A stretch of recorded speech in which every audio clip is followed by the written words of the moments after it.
अगर मैंने गुनाह नहीं किया तो मैंने गुनाह नहीं किया।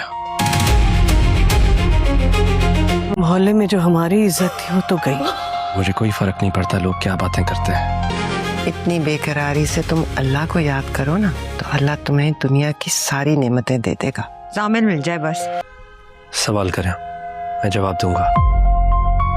मुझे नहीं पता था वो एकदम से ऐसे गायब हो जाएगा। Why don't you involve some police or anything? अब सिर्फ अबू बकर का नाम है मेरे साथ।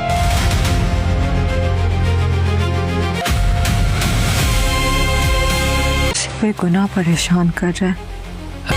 कुछ हफ्ते पहले ख्वाब देखा था, उसमें सामिर को मैंने बहुत सुसाइडल हरकतें करते हुए देखा है।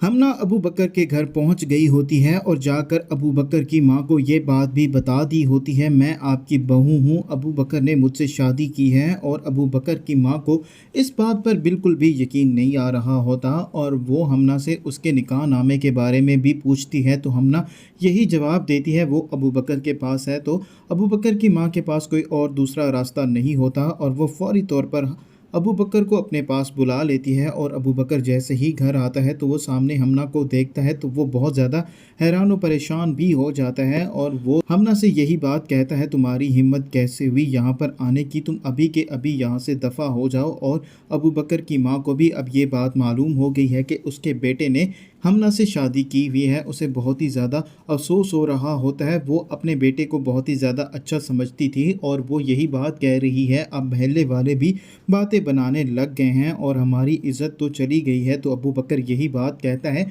हमारी इज़्ज़त कहीं भी नहीं गई और मुझे फ़र्क नहीं पड़ता कि लोग क्या बातें करते हैं। मैं आपको यकीन दिलाता हूँ मैंने कोई भी गुनाह नहीं किया।